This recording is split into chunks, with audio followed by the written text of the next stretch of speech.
Hello again. I am Chris Lee of Southeastern 14, joined by Alfred Ezman, who's going to be assisting us with their baseball coverage this year.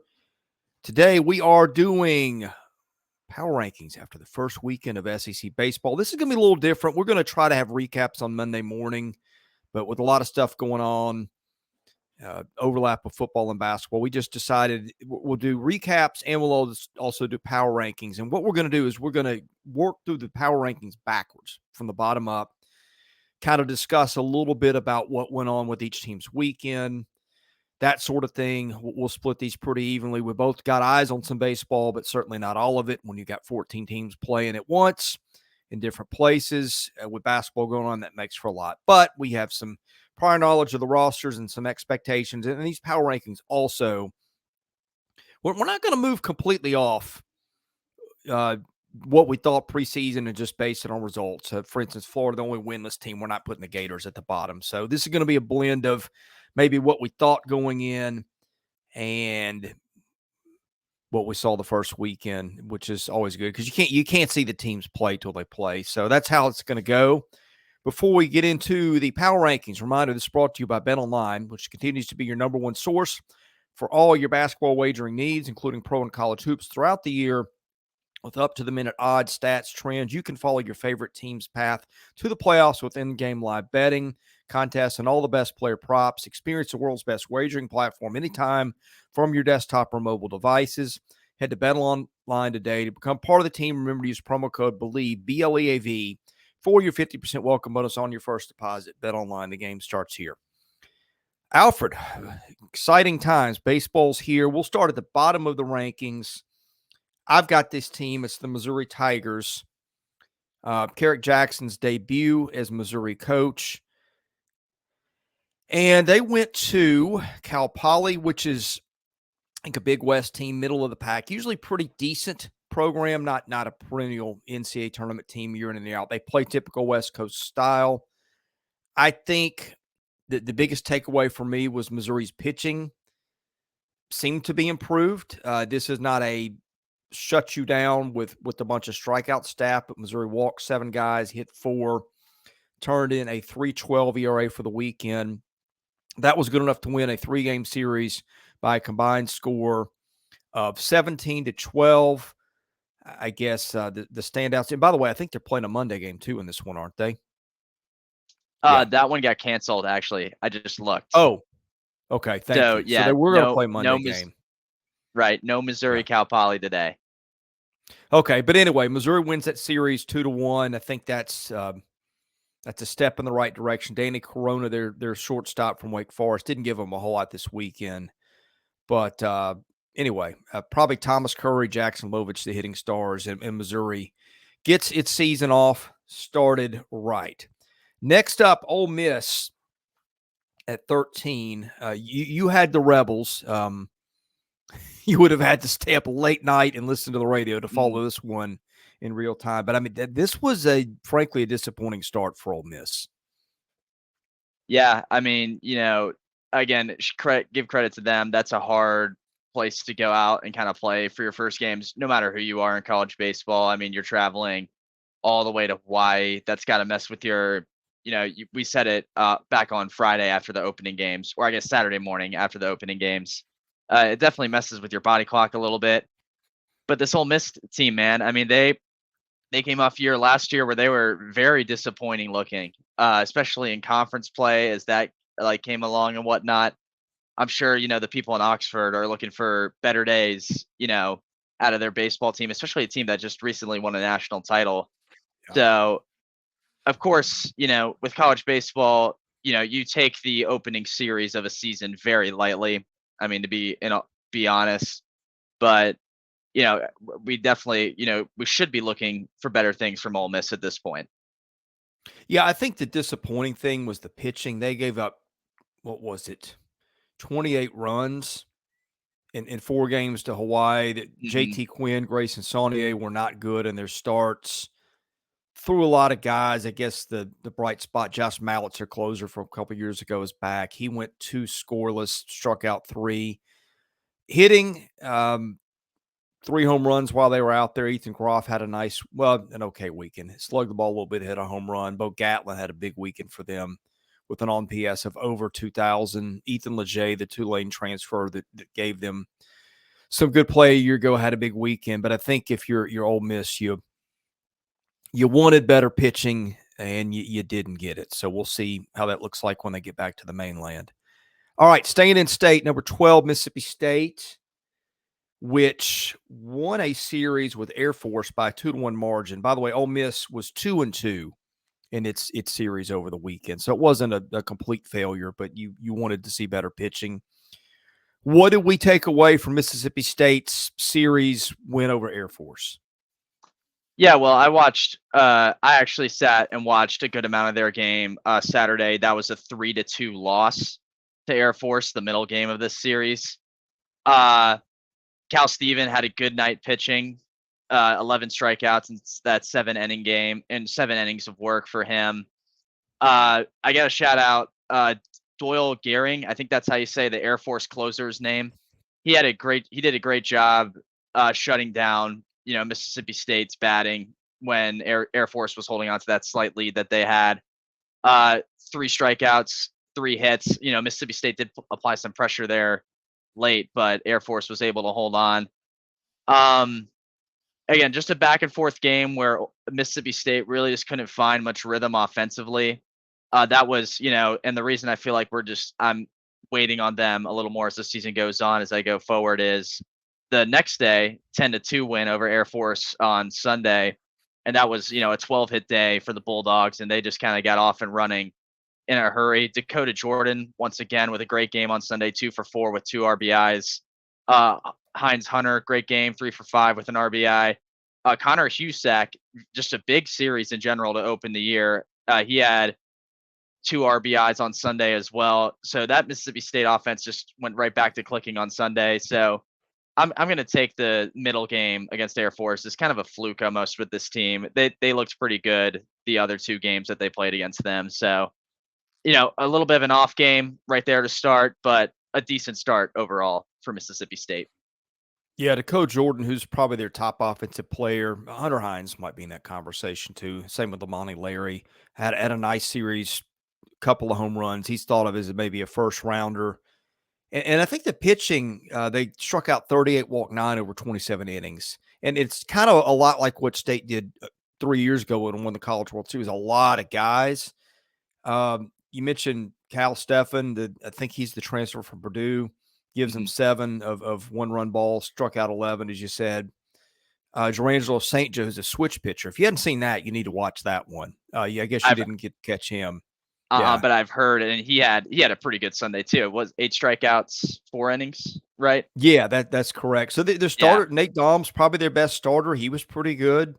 I don't know if those guys are 7, 8, 9 inning guys. Not that there's many of those anymore, but I guess if you're State, that's a step in the right direction after last year. So we'll see where it goes. Next up, I've got Georgia, and this is I guess you could probably include State in that tier where there's not a lot of clarity. I think when you go back-to-back 9-win seasons in the SEC, that probably colors your perspective on a team going in. Maybe need to prove a little bit more. But this is the tier where, hey, good luck to you if you can figure it out. I've got Georgia at 11. I think you could easily argue Georgia a couple of spots higher. Georgia swept UNC Asheville this weekend, which I think is a favorite in its conference. I could be wrong about that. I didn't do a lot of diligence on Asheville, but in any case, Georgia, I think the big thing, scores 38 runs and only gives up 7 in a 3-game sweep. That's pretty loud. They've got LSU's old pitching coach, Wes Johnson, now as their head coach. Pitching has been a huge problem in Georgia for years, but they had about 11, 12 guys throw, most of whom threw pretty well. Leighton Finley gave them 4 shutout. Chandler Marsh gave them, I guess, just 1 shutout. And I thought he might start, but he didn't. Charlie Goldstein and Christian Moranca gave them nice starts. And hitting-wise, I kept getting exit velo stuff on these guys from the weekend. Charlie Condon hit 118 off the bat. I think he played. I was listening to D1 Baseball this morning. I think they said he played 3 different spots. Slade Alford, Mississippi State transfer, hit 3 home runs this weekend, 2 of them in one game. Yeah, Georgia hit 10 home runs over the weekend and struck out 34 guys and walked 10. I don't know what Asheville is again. I don't want to read too much into it, but this is the team that reloaded in the portal, got a lot of dudes, has a pitching coach who did really good stuff last year in Baton Rouge. I'll be really interested to see where this one goes. Yeah, I agree. Slade Alford is probably, for me, was one of the players I was impressed with the most over the weekend from what I've been hearing about from guys. Right now, what I'm seeing is 6 for 14 for hits and plate appearances. And again, racked up RBIs this weekend. He had 9 over the course of those 3 games. So that that portal pickup, it seems to be working out nicely for the Bulldogs down in Athens. And they had a good weekend. Granted, it's UNC Asheville. Take it however you'd like, but they definitely have piqued my interest, so to speak, going forward here in the early season. Number 10, I've got Kentucky. You kept tabs on the Wildcats this weekend. You've got Kentucky doing the same thing they did a year ago, which is rebuilding in the portal, on base guys, a lot of arms, scheduling in a smart manner to try to boost that RPI to be able to get in the NCAA tournament. So, of course, Kentucky goes to USC Upstate, plays the first weekend, sweeps that one. What do we learn about the Cats this weekend? Yeah, so that was the team I paid attention to a good bit, like you said, Chris. And the middle game was a 3-0 victory. Kind of a weird game. Really, Kentucky won off of Upstate's errors. Upstate had 4 errors that game, so Kentucky clearly took advantage of that, and just went on to win that game with 3 runs. But Dominic Neiman had a great game with 5 innings pitched, 6 strikeouts. He was able to keep Upstate players off the base paths a good bit. And then Jake McCoy that game, 2 for 3 with an RBI. He had the one base hit score that the Wildcats had, not off of an error. So he had a great game. And then really Sunday, the next game, 9-3 win for Kentucky. 8 different Kentucky batters had an RBI that game. So that was a very good look for that Wildcat team, getting the bats hot at a good time. And Ty Crittenberger had a great game. That he's their center fielder, 3 for 4, 2 RBIs there. Mason Moore got the start in the win, and he pitched 5 innings of scoreless baseball. That was, I think, without a doubt, that 9-3 win on Sunday, the most impressive look we got at the Cats so far. And again, take this series with a grain of salt all you want. It's USC Upstate. It's the first series of the year, but Kentucky got hitting out of a lot of guys. They got some good pitching this weekend. Maybe it's something we look at with them, going forward for a little bit. Yeah, Kentucky also stole 14 bases and 14 tries, I think. Let me see if that's right. They were stealing a lot. I remember the first game of this series, they were moving guys all around, all over the place on the bases. So yeah, I think there'll be some offense. There'll be a lot of that. I mean, and this is an era where you see teams, their leader in steals might be 3 or 4 sometimes. It's just not a part of what teams do. And because of that, I think maybe it gets a little less attention defensively, probably, which means Kentucky might be able to succeed like it did last year, doing some things that other teams aren't used to defending as much. Number 9, I've got the Auburn Tigers. And let's see, did you have Auburn? No, I had Auburn. I did, actually. Didn't get, oh, you did. Okay, well, let me let you get in your thoughts, and then I will give you mine. Yeah, Auburn, very impressed with them offensively all weekend. I'm sure I'll get into pitching too with them, but they racked up runs in a hurry. Chris Stanfield, really Friday and Saturday had 2 great games, 2-hit game on Saturday for him. Bobby Pierce also had a 2-hit game with a home run on Saturday.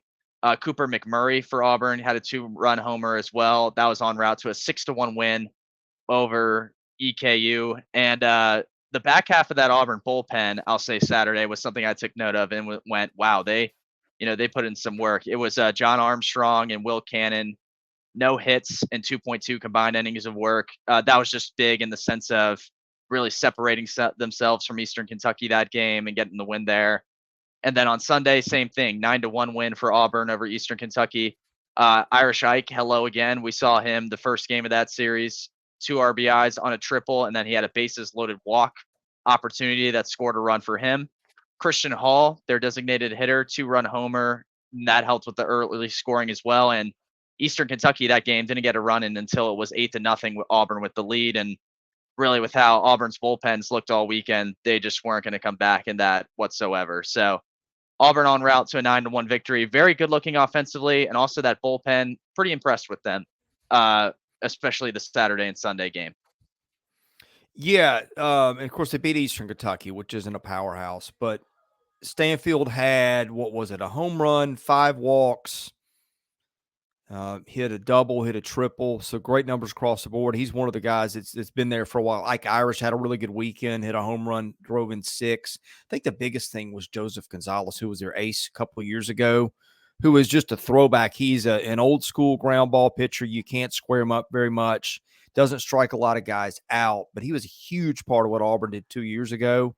And I think he made one appearance last year and never came back. So if Joseph Gonzalez returns to form anywhere like where he's been before, which judging from the box score, didn't see the outing, looks like he did.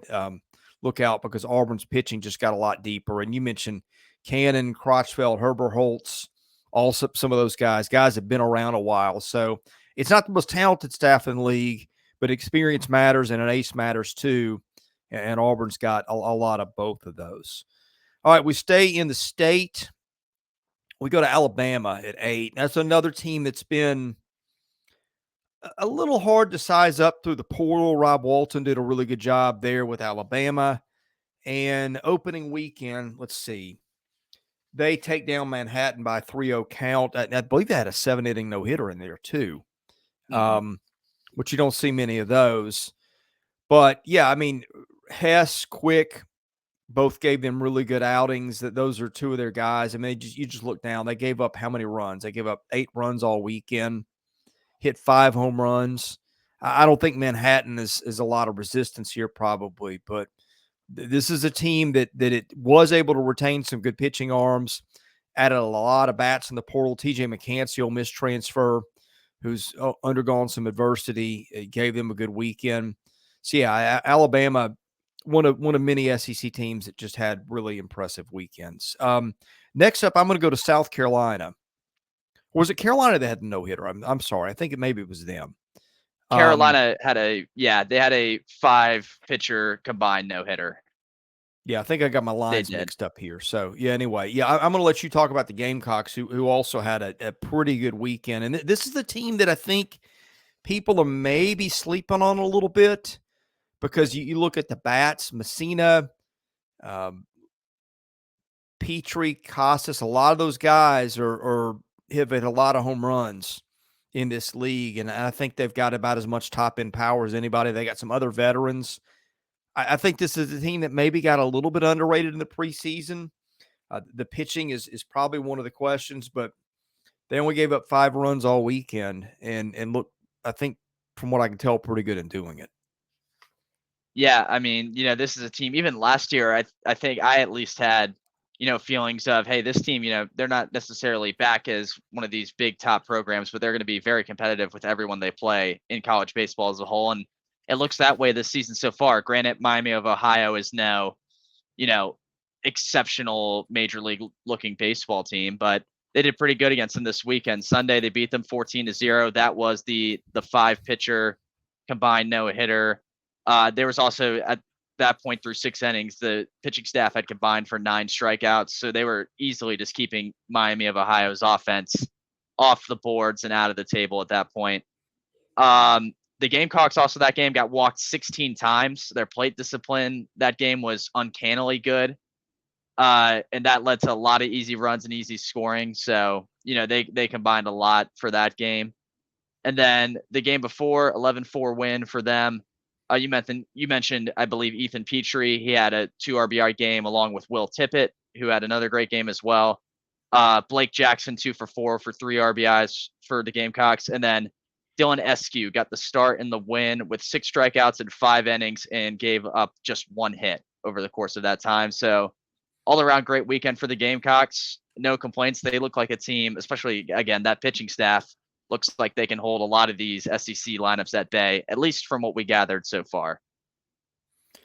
Number 6, and people will probably have a beef with this, and I can't say I blame him. But I don't know. I want to see a little more from the. I will say this: I think no team maybe had a more dominant weekend than A&M. Beat McNeese State by a combined total of 31-1, and I think those were 7-inning games. So at least a couple of them. So look, the pitching was the question for A&M. They changed pitching coaches. Nate Yeskie now at LSU. I wasn't sure it was a pitching coach thing as much as it was pitching talent thing. But this team, they struck out 36, walked 6 over the weekend, did hit 6 batters. And it was about 10 guys that did the damage there. So there's a lot of guys who chipped in. Ryan Prager, who was last pitching for A&M in 2022, missed last year with an injury. I thought his return would be big. It was. He throws 5 innings, gives up 1 hit, strikes out 9. You had Shane Sadeo go 5 shutout. And again, a whole host of relievers. Actually, the worst pitcher, the only guy who gave a run was Evan Ashenbeck, who I consider the best pitcher on that staff. Hitting wise, they got 3 home runs from Jace Lavalette, got a few more from some other guys. And McNeese State is a lot of years a regional caliber team in the Southland. I don't know where they were picked this year, but for first weekends, that was about as strong as anybody looked. Yeah, I mean, I agree with you there. I do think A&M looked the best out of anyone this weekend.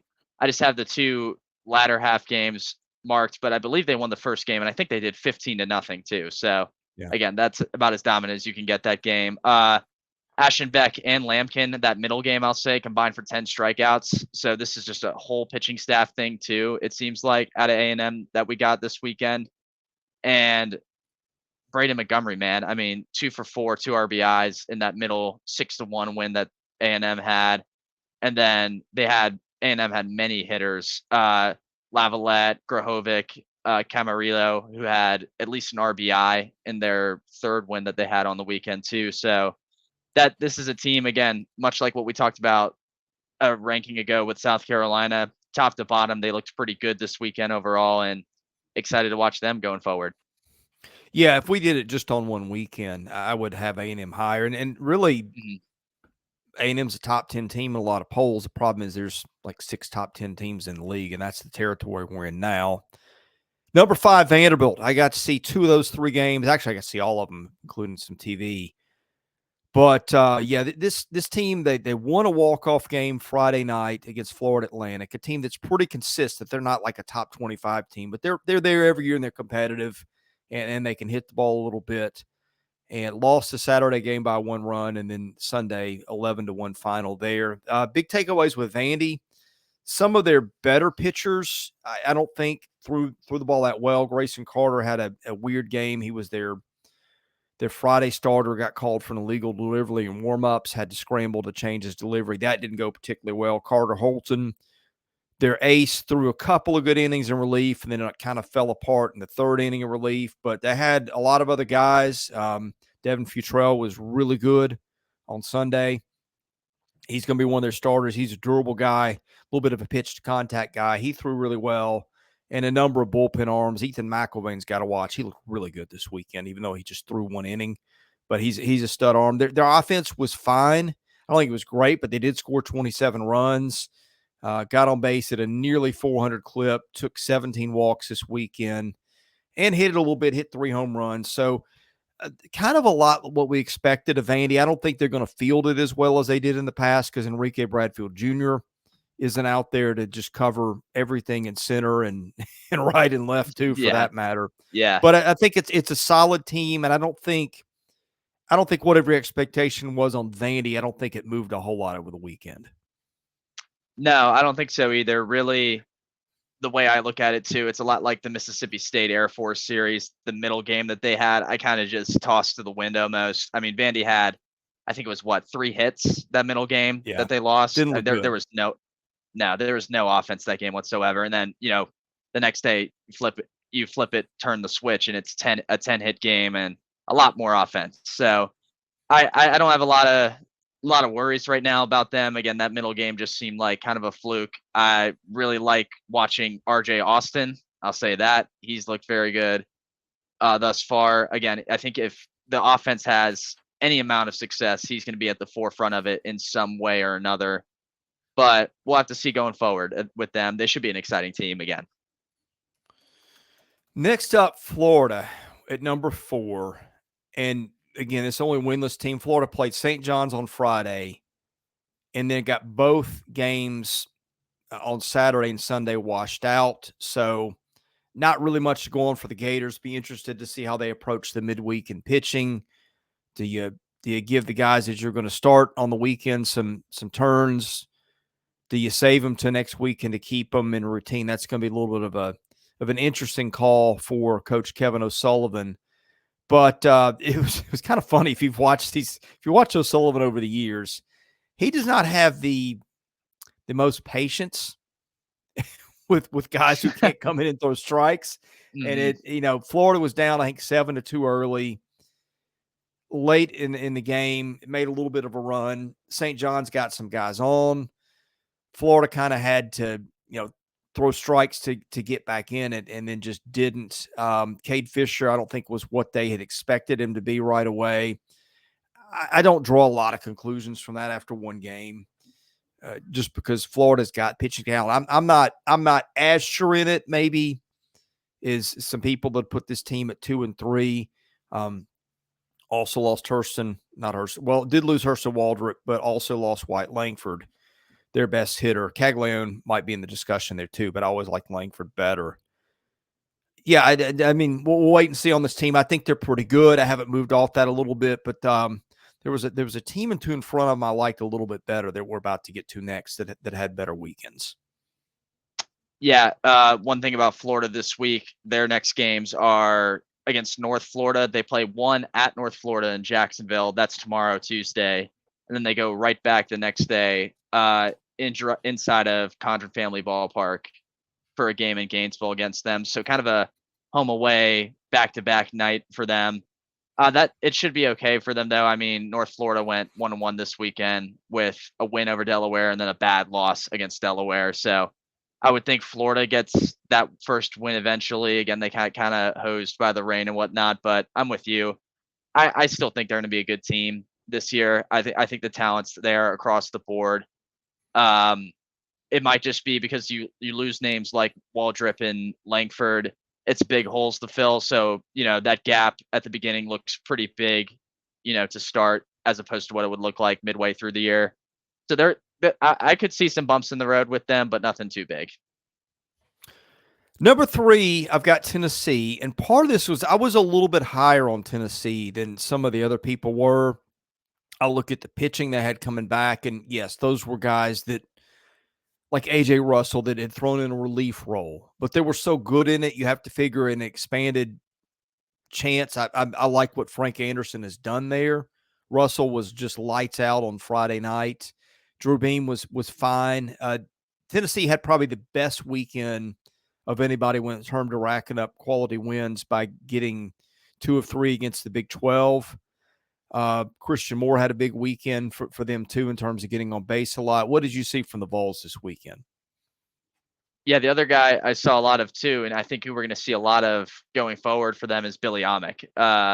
Yeah, he hit got a nuke in this weekend. I think that was against Baylor. Yeah, and he again just very good at plate recognition, ball recognition, where this ball is going to go within the strike zone, out of the strike zone, and whatnot. And we all saw that with him coming out of Clemson, from the portal, with how he was able to hit the ball at a high rate. I believe he had over 400 average last year at Clemson on the way to being the ACC Player of the Year. It's just, he's been very good for them. This lineup, top to bottom, seems to have guys that just can hit the ball very, very far. The one loss to Oklahoma that they had, that was an extras. Back half of the bullpen kind of was a little shaky, obviously, and that's how they lost that game. Drew Beam did look pretty good. He gave up a lot of hits, but I'm not too concerned about that. I still think he's the best pitcher on that team, hands down. A lot of good things to look at. I do want to say too, the bullpen made up for itself the following game against Baylor. Nate Snead and Chris Stamos came out with 8 strikeouts and 4 hits through a combined 7 innings between those two. So the bullpen looked a little bit better against Baylor. But again, this team, as of right now, I still think they're at the top of the SEC as far as baseball rankings go. Stamos was a transfer from somewhere, wasn't he? He was. Let me see if I can find it.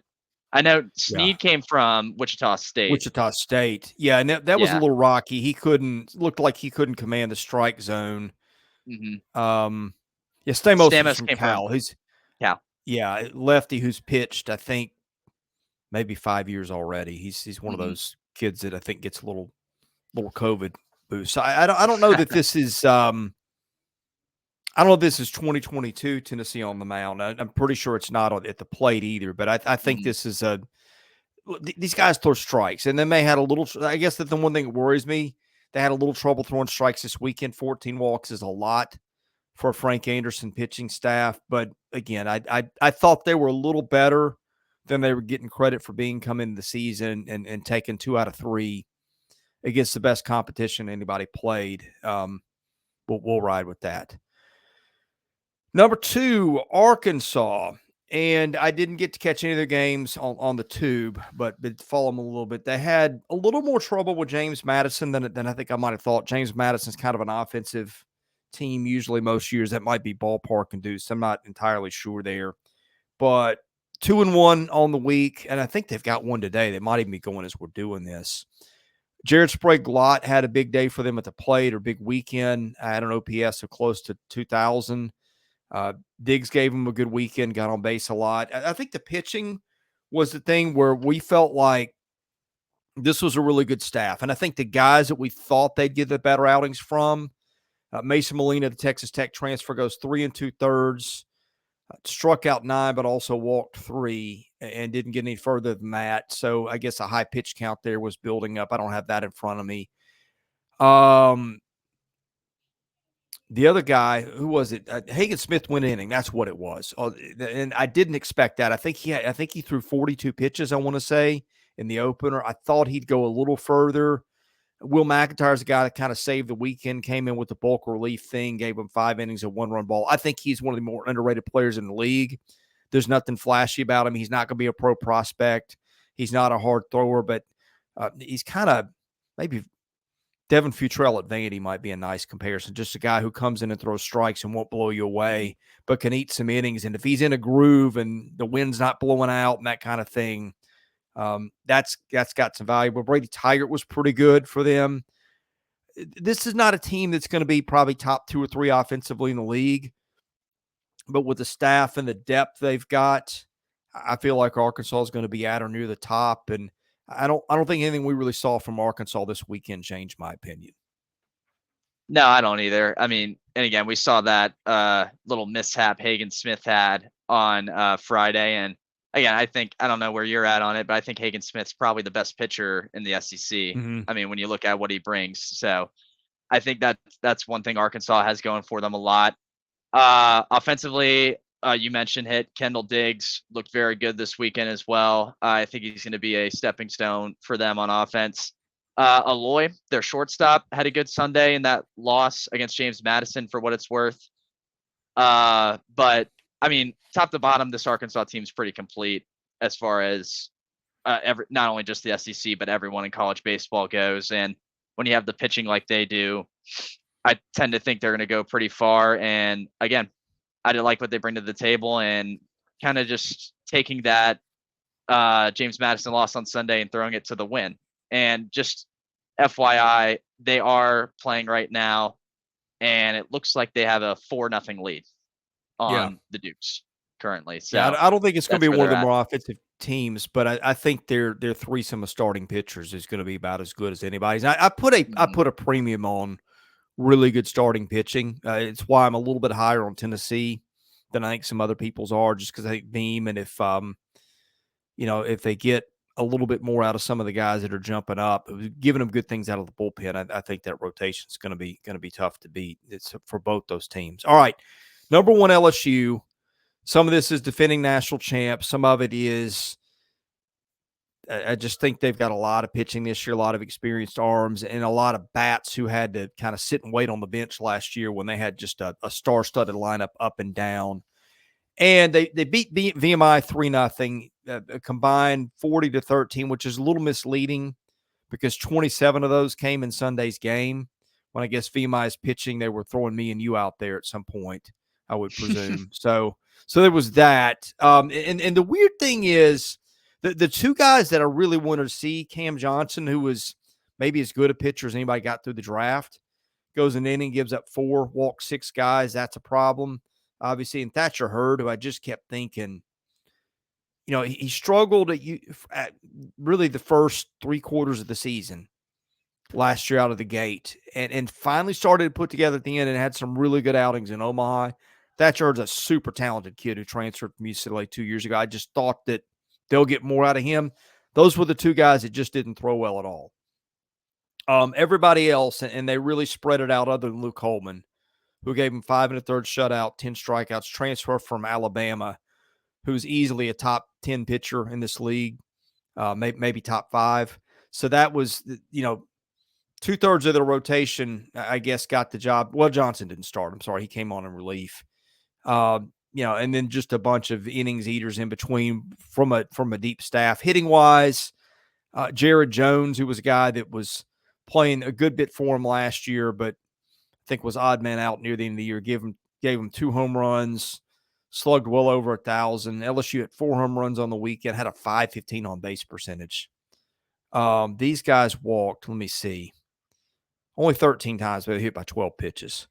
So that's a little bit of an indictment of of what VMI was throwing out there. But look, again, I don't think our opinion on LSU changes a lot after one weekend. No, absolutely not. Just kind of piggybacking off of you, Chris. Jared Jones, great weekend. I thought he probably looked like the best hitter they had this weekend, other than maybe Travinsky. Speaking of Travinsky, and why not in a 27-5 game? LSU threw pretty much the entire catching staff out there to hit on Sunday, and they got 10 RBIs out of the catching staff alone in that game. So, yeah, that was an impressive mark that they hit. And then a big transfer portal move that I've been watching out for was Michael Braswell coming in there from South Carolina. He finally had his good wake-up game on Sunday, as did the entire, Baton Rouge population. It seemed like 2 for 3 game with two RBIs in that Sunday win for Braswell. That game, the crazy part is, only went to 7 innings, and they scored 27 runs. Yeah. So, I mean, this LSU team put it up in a hurry, and even in that 2-0 win on Saturday that they had, Luke Holman, who you said it was a steal that they got in from Tuscaloosa, and he just put Ks all over the board for the Tigers. I could see him pretty much, he probably already was at this point, but going forward, he's probably one of the figureheads in that starting rotation after that game that he had for the remainder of this year, at least. Yeah, LSU did walk 22 guys, and that's a little concerning. But yeah, I mean, this team, like I said, got on base all weekend, slugged .633, and you mentioned Travinsky. He and Brady Neal are one of the best catching duos you'll probably find anywhere. Mm-hmm. So, yeah, it looks like another strong year for LSU. We'll probably be back at this. I don't know if we'll do a Saturday morning recap or a Sunday night recap or Monday morning, but we'll be doing these. We'll be doing power rankings. We're just getting started on baseball. Of course, we're still keeping an eye on basketball too, and a lot of moving parts around here as we continue to keep an eye on football. So in any case, those are our power rankings after week 1. We hope you enjoyed them. For Alfred Ezman, I'm Chris Lee. Thank you for watching us here at Southeastern 14, presented by Bet Online.